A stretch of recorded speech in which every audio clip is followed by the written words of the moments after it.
Welcome to Silent Quill Diaries. Tonight's story begins with a sentence that still lingers in my memory like a ghost. Wait, please, don't move yet. Those words should have been harmless, but they weren't. They carried the weight of everything unspoken, everything neither of us dared to admit. What happened next took my breath away, and nothing in my life was ever the same again. It started on one of those grey Tuesdays you forget before it even ends. The sky sagged heavy with clouds, teasing rain it never released. I stood at the kitchen window a little longer than usual, watching the branches bend against the restless wind. Something in the air felt strange.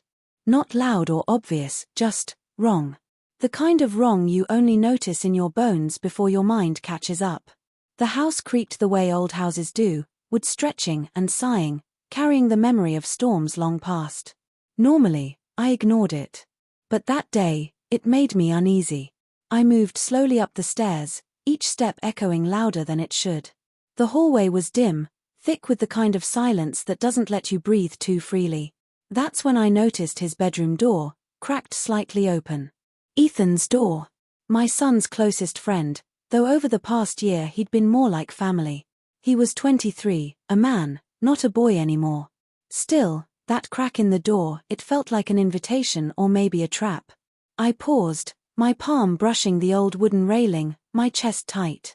I told myself I'd just pass by. But something pulled me closer. At the threshold, I froze. The door creaked wider. He was sitting on the bed, laptop open, the cold glow of the screen lighting his face. I thought he was just gaming, maybe watching a show. Harmless. Until I caught the reflection in the glass pane by the desk. Not directly, not fully, just enough. Enough to know in an instant what I wasn't supposed to see. My stomach twisted. My breath hitched. I should have turned away. I should have given him privacy, given myself peace. But I didn't. I froze. And then Ethan looked up. His eyes locked on mine. The silence collapsed. Panic crossed his face, guilt too. His hands scrambled, the laptop slammed shut, and suddenly the room was still, oppressively still. I thought the door was closed, he stammered, his voice too small for a man his age. I couldn't speak. I couldn't even move. He wasn't a boy, but neither of us felt like adults in that moment. We were simply exposed. Caught. And before I could think of anything else to do, I quietly closed the door and walked away. Downstairs, my hands gripped the kitchen sink so tightly the edges pressed into my palms. My heart pounded, my mind spiraling. Why didn't I knock? Why didn't he lock the door? And worse, far worse, why had something inside me stirred? Not desire. Not yet. But a dangerous awareness. A charge in the air I couldn't ignore. We didn't speak for 3 days. The silence between us stretched like a taut rope, always threatening to snap. We ate dinner at the same table, footsteps echoed along the same stairs, but neither of us dared to linger too long in the other's presence. Until that night. I was almost finished with my plate when Ethan cleared his throat. Olivia. I looked up, tense. His eyes darted away, then back again. About the other day, he said softly. I didn't mean for you to see that. I didn't even know you were home. I'm sorry. I hope it doesn't change how you see me. There was no arrogance in his voice, only shame. Honesty. I exhaled slowly. Ethan, we've all had moments. Trust me, I've lived through worse.